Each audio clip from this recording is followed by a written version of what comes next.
RBC Heritage. Preview, top plays, core plays, first look build, course history, top stat fits, top specialist, and top in recent form. Let's break it down for you. We have the RBC Heritage, which to me is one of my favorite courses on the PGA Tour, so I'm excited to see it be an elevated field event.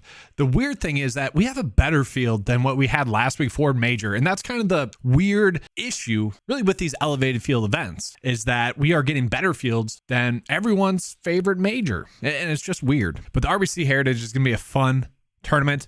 Just a quick recap on last week's kind of strategy. So last week was another profitable week. That makes 9 straight weeks. Now, the only issue with last week was that for the first time in 9 straight weeks, I did not give out GPP winning advice. And kind of how I'm measuring that is, one, the player pool. The player pool has been fantastic. Really, this whole season. It's been easily, you guys know this, easily the best season thus far in fantasy golf. Highly predictable thus far. But I look at the GPP winning lineup, and actually using the player pool, you could have ended up on that GPP winning lineup, like done a better lineup than that, but not optimal. Like, you wouldn't have been able to do it. The previous 8 weeks, you would have been able to do that. But here's this take. And guys, what is up with this love? 6 likes? Like, what is going on? Been dominating thus far this season. Get those likes up. But gave out this take for John Rahm, first round lead, and when hopefully some people took advantage of that. So hit that. And, I always preach the process. Fantasy golf is a process. You make the correct decisions week in and week out, you're going to be rewarded in the long term. And obviously that's worked out thus far this season. And I talk about that, and I always give kind of these sample builds as well.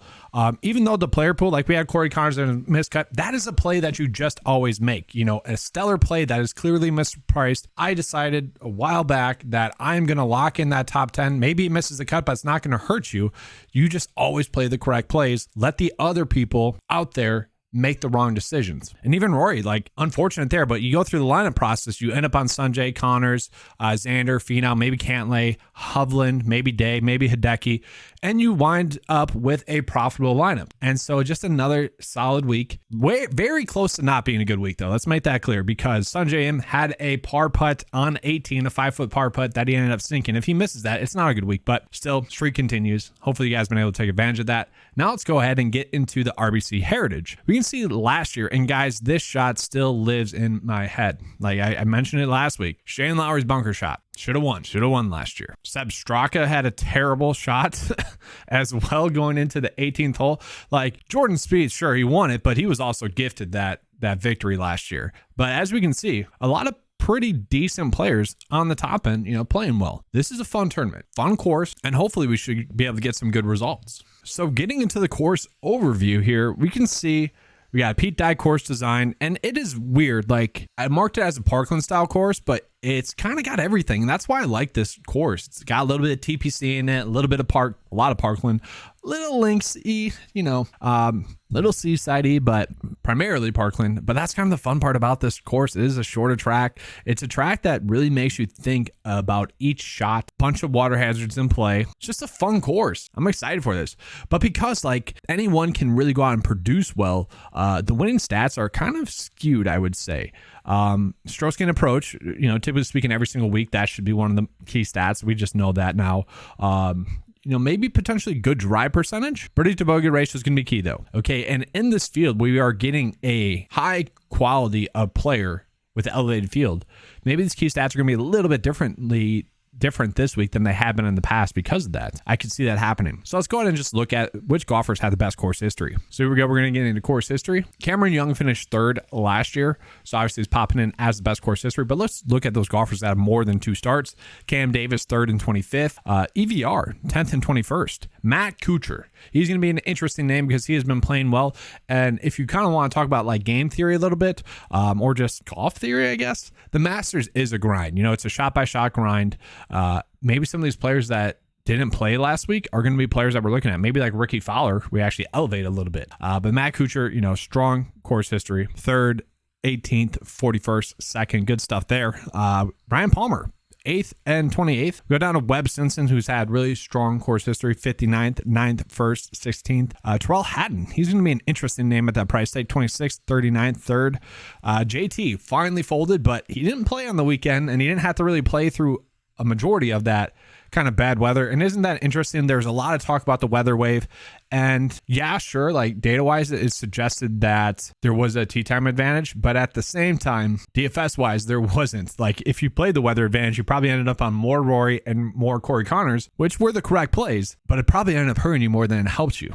So like just trying to make the best build possible rewards you more. So just it's kind of interesting how in one way or another, the weather wave never seems to work out. Very rarely. Just always strange there. And because we don't know like what's going to happen with delays and whatnot, or what the tournaments are going to decide to do. Looking at Joel Damon, good course history, 12th, 48th, 16th. Shane Lowry should have won last year. Worst bunker shot ever besides Bo Hosler last year. 3rd, 9th, miscut 3rd. Okay, I think he's going to be a popular pick for a lot of people. JT Poston, 3rd, miscut 8th, 6th. Like high upside finishes from those two. Maverick McNeely, 26th, 4th, 58th. You know, earlier on in the season, everyone loved him. Matthew Naismith, we know kind of the story with him. This is where he got engaged to his now wife. Okay, this was a while ago, but we can kind of see the course history has been paying off for Matthew Naismith. 12th, 48th, 33rd. And if we look at it, does have those South Carolina ties as well. He's just been playing, terribly, not exactly someone we're going to be ending up on. Seb Straka, the lowest priced player that we could end up on last week. Kyle Morikawa maybe finding some form. Doug Gim. Corey Connors. I think Corey Connors is a great bounce back candidate. It's funny. Like, I feel like if the weather delay actually occurs during, I don't know. It's weird. Like his par 5 shot, he went for the green on the par 5. I think he was +2 at the time. But if he just misses getting over the green, ends up in the gully, has to take a drop, and hits the worst wedge shot really probably thus far this season for him, and just ends his tournament. If he lays up there, if he knows that the cut might fall to +3, he might play that a little bit more conservatively. Or if it was in the other weather wave, he probably doesn't go for the green and then doesn't have a terrible collapse. Mentally you saw after he hit the ball in the water that he was just done. So that's my long way of saying I think he's going to be a great bounce back candidate this week. I'm really hoping that last week's results really bring down his ownership, because 12th, 4th, 21st, I like that. And I do think there could be something to these golfers that really didn't have to play that mental grind, that physical grind as well. That was the Masters thus last year. But there's a lot of golfers with some good results here. So the unique part about this week is that there are going to be a lot of golfers coming in with great recent form. It's an elevated field event. We are going to get a lot of stud golfers. And look who's popping up into the top 5 in recent form. Ricky Fowler. Once again, we got a better field this week than we did last week, which is just crazy. Scotty Scheffler, obviously great form for him. Really was terrible putting the ball last week and still finished top 10. Rahm, been a little bit hit or miss, but obviously when he's on, he is on. 2 wins over his past 5 starts. Max Homa really has just struggled at the Masters. Probably just not a course for him now. I think we got a big enough sample size. Besides that, has been playing some great golf. Victor Hovland popping up in there. Ricky Fowler just been a top 20 machine. Xander popping up in there. Tony Finau. And it's going to be tight, guys. There's so many golfers playing some great golf. We can see that the list is going to go on and on and on. Cameron Young over the past 5, ranking out top 10 there. Over the past 15, top 8 there. So just so many good golfers. Wow. Sam Ryder popping up in there as well. A little bit shocking there. So that's the thing. We got a lot of golfers coming in with some great form. And then let's just go ahead and look at the specialists for this week. Really no shocks here. All the players that you would think would be good specialists for a course like this are really popping up in there. The only thing that might change is going to be weather. I might have to adjust that.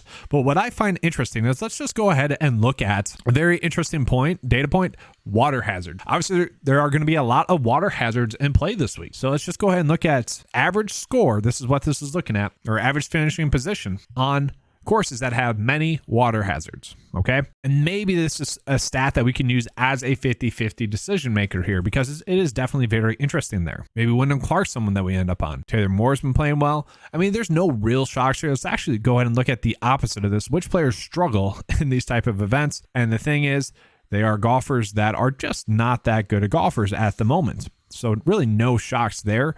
Maybe Nick Taylor would be someone we'd look at, but probably not tossing him in there. Maybe Matt Kuchar, maybe Thomas Dietrich, but we have seen these guys have good results. And that's a very good example of why you don't just look at one of these stats.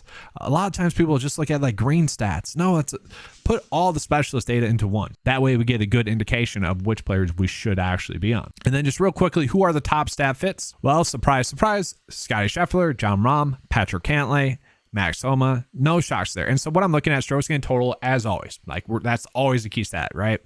Effective scoring, which is that 9-to-5 stat, which really measures both upside and safety.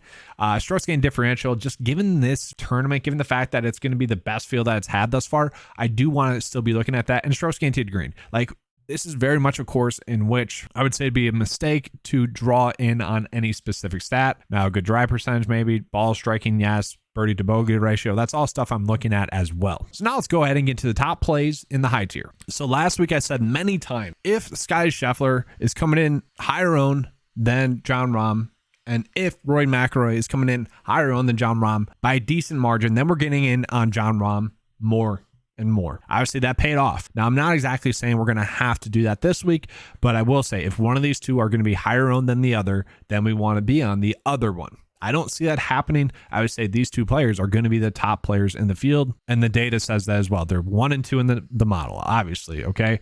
The only issue with these two is that they don't have much course history. Jon Rahm only has one start here in the past 4 years, and he finished 33rd. That was 3 years ago, okay? So that's kind of the worry.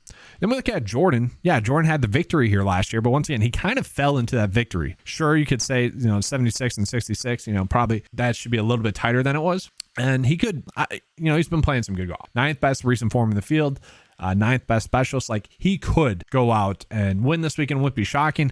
At the same time, I don't know. I struggle to see that happening. I think like Patrick Cantlay, who is getting a bunch of hate on really the golf world, simply because he wanted to play well at the Masters. He was putting terribly. And you could argue that both Patrick Cantlay and Sky Scheffler putted themselves out of winning the Masters. Could not make a putt. I think I saw Patrick Cantlay missed like 7 putts within 5 feet in the final round. It was just terrible. And that's why he shot 75.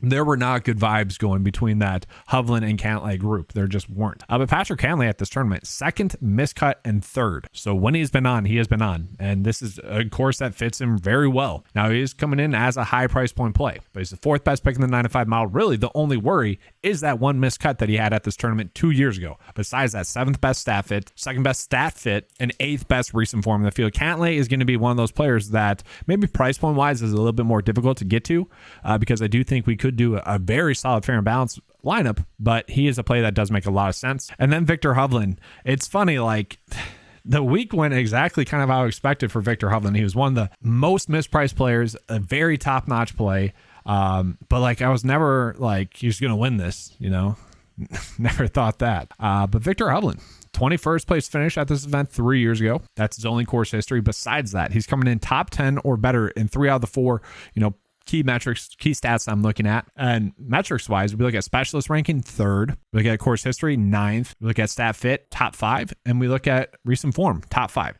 Overall, he's the 3rd best pick in the 9-to-5 model this week. Just to echo again, guys, the 9-to-5 model is very much looking at both safety and upside. So that's why a golfer like Victor Hovland, who has now made 14 straight made cuts in a row, is going to be getting a lot of love. And man, does it feel like it is Cameron Young's week to win. And if you want to pull in the caddy narrative, his caddy, Paul Tesori, also won at this tournament over the past 4 years with Webb Simpson when he was on the bag for Webb Simpson. So we're pulling that in as well. But he had a 3rd place finish at this tournament last year. Obviously had a great Masters finish, finishing 7th. Had a good opening round.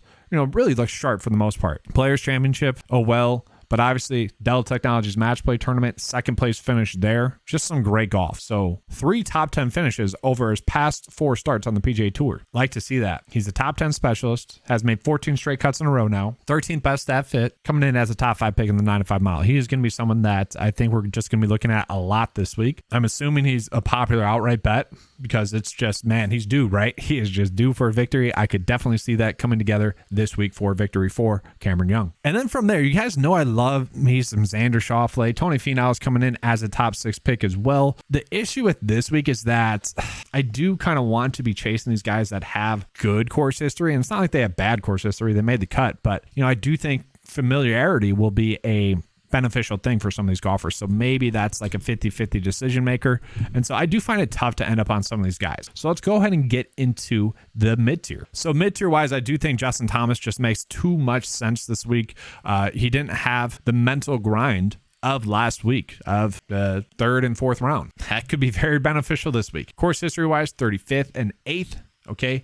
he has been struggling. He's been very hit or miss, very evident there. But you can't tell me after an event like that where he really struggled that he's not going to be more motivated to play well. I saw some graphic on ESPN that said like at the start of his round, he had like a 99% chance to make the cut in round 2 and then missed the cut. He is coming in as a top 15 play still. So this is a very cheap price tag for a guy that I think we should be going out of our way to play. Then we also look at another play that I think is very just like a standout play, like easy to see why he's a good play. We got Sungjae Im.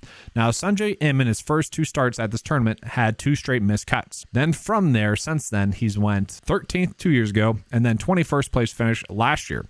Obviously had himself a great Masters because he barely made the cut, but then he finished 16th. So we'll take that. Overall, he is just a golfer that is always checking all the boxes, really. Not a bad stat fit, top 10 in the field, stat fit wise, specialist wise, top 5. Recent form wise, top 12. Like, he is just too mispriced. And I get it. Like, he's kind of priced this way because you worry about his upside and whatnot, but kind of an easier play, I would say, in cash lineups. Now, maybe you're worried about him potentially missing a cut, just due for a miscut. I could see that, but at the same time, it's just kind of the correct decision at that price tag. And we have a bunch of really just interesting plays. Sam Burns, GPP play, we know that. Tom Kim, we could argue, is a GPP play. Matt Fitzpatrick, super frustrating, honestly, to see him play well last week because now I'm like, what do we do with him in the upcoming majors? Okay, he has been someone that has been vocal about, potentially being a little bit banged up. And now coming in with that 10th place finish last week, it's like, come on now, what do we do? What do we do with you, Fitzpatrick? I don't know. Honestly, I don't know. Because I would rather play the other guys that are priced below him this week. Shane Lowry. Shane Lowry's last few starts, okay, I guess we'll take those. Encouraging to see that opening round that he had. It's the course history here. 3rd, 9th, miscut 3rd. Now, he was a much better play coming into this event last year than he is this year. But considering the price tag, he is definitely an interesting play coming in as a top 15 pick in the 9-5 model. But I will say, like, Terrell Hatton is also very interesting. He definitely burned a bunch of people really at the Dell Technologies match play tournament.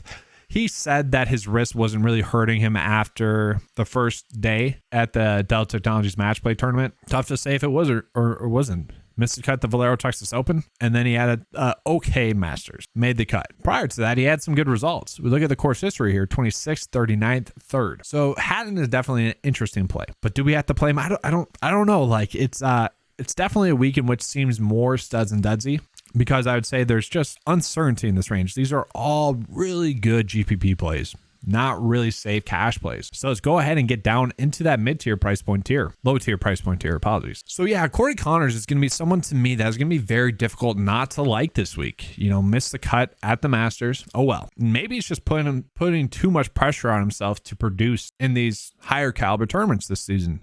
Terrible start at the Players, terrible start at the Masters. But for the most part, has been producing some really great results this far this season when he does make the cut. And so I do think, he does get maybe a little edge by missing the cut last week, and he's going to be like ready to go. Course history-wise, 12th, 4th, 21st, and missed cut. So 3 out of the past 4 years, 3 made cuts. Recent form is a little bit hit or miss. We don't love that. So coming in the 45th best recent form in the field. So not great there, but still ranks out top 22 in the field. So maybe not a cash play once again, but is a play that does make sense in GPPs. What I hate is that someone like Matt Kuchar is really kind of standing out as a play this week. Now, maybe if you guys are just looking at the DraftKings results here, he might not be because we see, 2 miscuts over his past 3 starts. But if we pull in the Dell Technologies match play tournament, it's kind of a different story because then we see 3rd, 9th, 2 bad starts, and 8th. So we have seen that upside from Matt Kuchar when he's on. And now looking at the course history, it is spectacular. 3rd, 18th, 41st, 2nd. He is someone given that upside, given that strong course history, going to be tough not to love as a play this week. Now, yes, not the best stat fit, not in the best recent form, but considering the price point, he's a play that does make a lot of sense this week. The question is, do you trust Kuchar this week? I don't know. I am for now. That's subject to change. Now, what I found interesting is I thought Ricky Fowler would be like an elite play, someone we'd be going out of our way to play. Now, his course history here has been terrible. 2 terrible missed cuts in a row.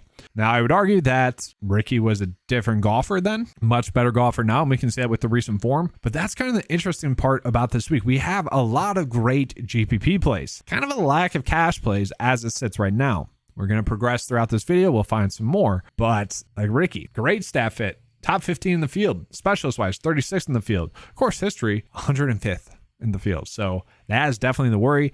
But at the same time, you would expect him to play well at a tournament like this. Very cheap price tag for someone that's coming in top 5 in recent form, right? Like that is highly intriguing there. But can we play him in cash? I don't know. Definitely going to be in GPPs. Definitely want him if you're max entering. Siwoo Kim's made 4 straight cuts in a row. No really elite results at this tournament. Wyndham Clark, an extremely interesting play as well. He's had time to think about his choke job at the Corrales, but also time to digest that and also kind of just let it go. Course history-wise, 35th, 64th, 64th, 54th. So very just an interesting play there. Like only one really good start at this tournament in the past 4 years, but also made the cut here in the past 4 years, 4 straight times.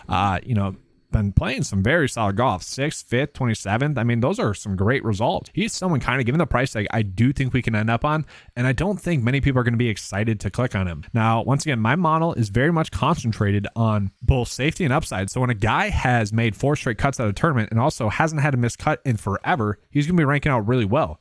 And when you look at Wyndham Clark, top 15 specialist, top 15 stat fit, top 15 in recent form rank. He's coming in top 15 in the 9 and 5 mile this week. So considering that, I do think he's going to be difficult to pass up on as a play this week. It does feel ugly, but also I feel like he's going to be lower owned than he should be. Then we go lower. There's a bunch of like interesting names kind of given the field and players that we could definitely try to end up on. But I do think like Polzin does make just too much sense, especially considering the price tag. My worry is that he's going to be chalk. So JT Polzin has now made 3 straight cuts in a row, finishing 34th, 9th, and 10th. Once again, DraftKings doesn't have that Dow Technologies match play tournament in there.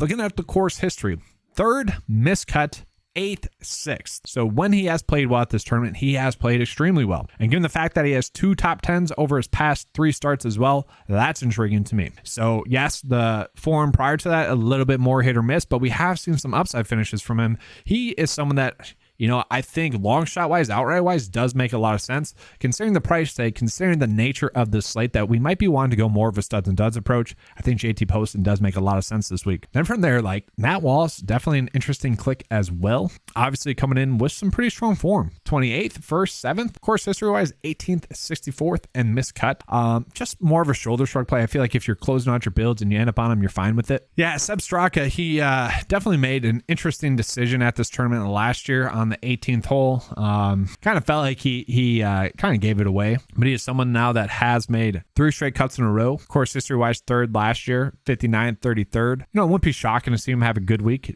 Much more of a shoulder shrug play as well. I know Ryan Fox is right there as well. I wouldn't mind him as a play, honestly. It does seem like this start at the Valero Texas Open was him literally just looking ahead a week to Augusta, because prior to that had some really good start. He is someone that is coming in top 25 in the 9 to 5 mile as well, because he's just been a cut maker for the most part. I think Ben Martin at this price point is extremely interesting as well. 10th, 8th, 45th, 54th, 5th, 13th. Like, where are we getting like that strong a recent form, especially over the past 5 starts? Like, that's really good. Now, he only ranks 60th in the 9 to 5 mile because doesn't have the best course history and is not the best specialist. 120th specialist range, so maybe that skews him as a play a little bit. Course history wise, 59th and miscut, but he is someone that, just like Ricky, if you want to get some exposure to him in GPPs, given that recent form, I'd be fine with it. And then lastly, we also have Justin Suh here. He has been playing some good golf. 45th, 6th, 24th, 5th, 40th. Really decent results there from him. And I feel like getting him at this price point is a steal. Now, we also have Sam Stevens down there, who the broadcasters love him. Literally the most talked about guy that you probably never heard of if you're a casual fan. 2nd, 3rd, or his past 2 starts, miscut, really just one bad round there, 15th. And then if you look at the Honda Classic, one bad round there as well. You look at AT&T Pebble Beach Prime, one bad round. So he's been someone that lately has been able to not have that bad round. And so if he doesn't have a bad round here, also a very interesting price point play. Like, there's so many strong GPP plays, logical GPP plays, and there's just a lack of cash plays that are really priced below 9K and lower. And so maybe it is more of a week in which we do GPPs. All right, now getting into that value tier. I do think right off the bat, Ben Griffin is going to be an interesting click. Missed the cut at the Valero. He was long overdue for a miscut. And so had the week off, mentally should be refreshed for the most part, just playing great golf. We can see on the season 13 out of 16 made cuts. Definitely an interesting play at 6.9. Joel Damon seems to have a comfort at this tournament. Now, he hasn't been playing well recently, and that's the biggest worry. But Course history-wise, 12th, 48th, 16th. So maybe there's something there. Has been finding ways to make cuts as well, even though he hasn't been playing well recently. And really it comes down to since the start of the new year, maybe it's the Netflix documentary. I don't know. Because prior to that, had been playing great golf, and now lately just isn't there. Now, Nick Taylor is another one of those golfers that has some pretty good form for the most part. I mean, look at his last 3 starts. They've been pretty solid. 15th, 31st, 10th. Once again, they're not including the Dell Technologies Match Play Tournament. Bad start at the Players, and that's kind of my worry. Obviously, Pete Dye course design there. That's why his price is low. But we just are not getting any elite plays down this low. We're just not. Maybe you can look at Tyler Duncan, who has been producing some okay results. We see a 3rd, 54th, miscut, 3rd, 58th. If we're hoping for a make cut, I guess. Course history-wise, 12th, 10th, 28th, 100th. And I'm actually kind of curious. Let's go to the specialist here. Let's see if any of these guys are ranking out as good short course specialists as well, because that's another thing we could definitely look at, water hazards in play and maybe short course specialists. So it's gonna be length. Wyndham Clark's popping up in there. Okay, Tagala, Andrew Putnam, he's someone that hasn't popped up just yet. Yeah, let's look at Andrew Putnam. No, probably not touching him. A terrible course history. Yeah, no, we're not touching Andrew Putnam. And it's weird, this week, given the amount of quality options that we have, it's almost makes it more difficult. Michael Thompson, he has good course history, miscut last year, and then 42nd, 8th, and 10th. Been playing better golf recently. Lucas Glover, I feel like, if I remember correctly, I feel like he got too much hype at the Valero for some reason. Now this week, he kind of makes more logical sense, I would say. 3 straight make cuts now. Not great finishes, but also 3 straight make cuts at this tournament. Really a terrible play, but someone you could end up on. Scott Piercy is another play, course history wise, 12th, 62nd, miscut 3rd, has had some okay starts recently, okay play. Matthew Naismith, I mentioned, the course history ties, but do you really want to end up on him? It gets ugly. Maybe you find yourself on someone like Peter Malnati, who also very ugly. 3 out of 4 made cuts at this tournament. Zach Johnson has been finding ways to grind out made cuts, missed 2 cuts at this tournament, and also has a top 20 finish over the past 4 years. So maybe someone you're looking at. I'm trying to find plays here, and it's a struggle. I don't know if you guys follow Troy Merritt on Twitter at all, but there's been random people calling him out on Twitter. Maybe that's going to be extra motivation for him. He's a guy that does have good course history. 12th, miscut. I shouldn't say good. And some good results. 12th, miscut, 70th, 10th. And it wouldn't be shocking to see him have a good week, and maybe that whole Twitter stuff that's going on, maybe that gives him a little bit of extra motivation to play well. But yeah, that's really it, guys.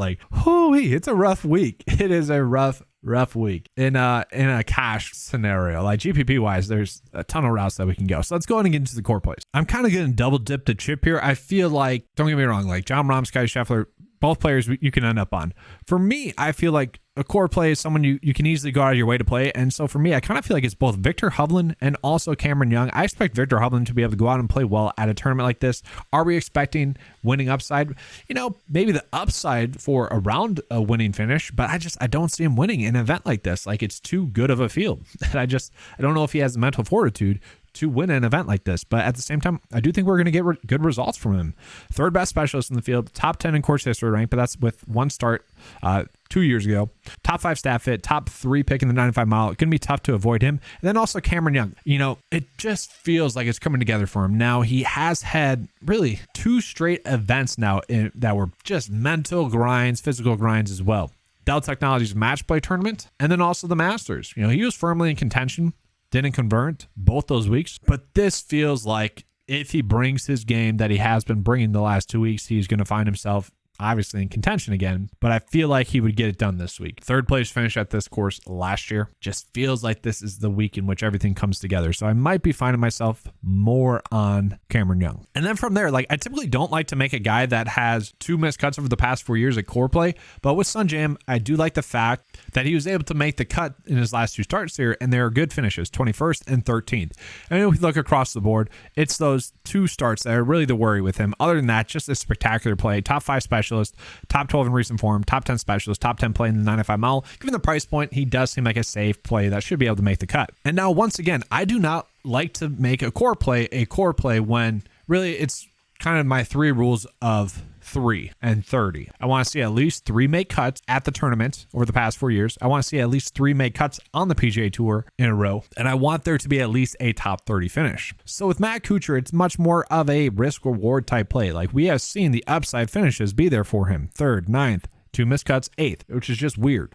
Course history-wise, though, he's been spectacular here. Okay, so I do expect him to have a good week. And just at this price point, it does seem to be a little bit too cheap. And then another play that's, just kind of standing out, specialist-wise, 13th best specialist in the field, one of the best short track specialists in the field. Course history-wise, it is a little bit worrisome. 4 straight made cuts, but really no good finishes. 35th. Once again, I want to see at least a top 30 place finish in there, but it's the recent form that I like. Over his past 6 starts, he has 3 top 10 finishes, and his worst finish over those past 6 starts is 33rd. Just coming in as a very strong price point play. If he misses the cut, I'm willing to accept that. Kind of. It's a little bit different this week because we do have some really good recent form plays that, are a little bit risk reward. I do think Ricky's just going to go out and have a great week this week. So where I might not make Ricky a core play, he's definitely going to be an outright bet for me, and he's going to be someone that is going to be a high exposure play, just simply too cheap. And then JT Polzin as well. Not exactly someone that's going to rank out well this week. It's more or less we are chasing those last 3 starts, 34th, 9th, and 10th. And then also love the fact that he does have some good course history. 38th, miscut 8th, and 6th. 3 top 10 finishes here in the last 4 years. Given the fact that it seems like he might have found some form, he's going to be a player that I'm going to be clicking on this week. And so this is an interesting thing with the builds this week, is that I feel like these 4 plays are kind of, we can end up on them. But if we're trying to pay up for Hovland and Cameron Young, it does make the build process a little bit more difficult because I don't know if I exactly want to end up on, one of these players. I do think JT is going to make the cut. I feel like he's a strong price point play. So because of that, I feel like Victor Hovland or Cameron Young, we could easily end up on. Let's just go ahead and click in Victor Hovland there. And I feel pretty good about the build process that we had going for this tournament. And let's just go ahead and put that into the 9 to 5 lineup tool, just so you guys can get that preview. And if you would have told me that at the beginning of this video, this would be my first build, I probably would have laughed at you. I honestly did not see this coming. But at the same time, it's one that makes logical sense. Good stat fit. Recent form could be a little bit better. That's the biggest worry. Strong course history, specialist wise, pretty strong there as well. Now, this could very much be a week in which my lineup process does change more dramatically than it does each and every week. For the most part, it's pretty narrowed down by the time I come out with this video. This could be a little bit different this week. And then before we get out of here, just to remind you guys that the 9 to 5 membership is only $10 a month. Best value in fantasy golf. Gives you guys access to the 9 to 5 write-up. And if you literally have just been playing the sample build thus far this season, you are having a good week. I'm not saying do that, or having a good season. I'm not saying do that, but I'm saying use that as a tool. It's very thought out. It's not going to cash every week, but has been pretty good thus far this season. Including that is the player pool, stat model, exposures, obviously get access to all the tools, the lineup optimizer, the custom model, the specialist page, the ownership projections, the showdown picks. Also including that is going to be the PGA cheat sheet as well for prize picks. And we also have the prize picks content in there as well. So, or tools, not content. Lots of great stuff there. Make sure to be checking that out. All right, that's all I have for this video. Hopefully you guys enjoyed it. If you did, please give a like and subscribe. Let's have a good slate. And as always, let's keep cashing. Guys, I don't it's got to come to a stop this week, right? It's been a good streak. Hopefully been able to take advantage of that. We'll see, but let's keep cashing.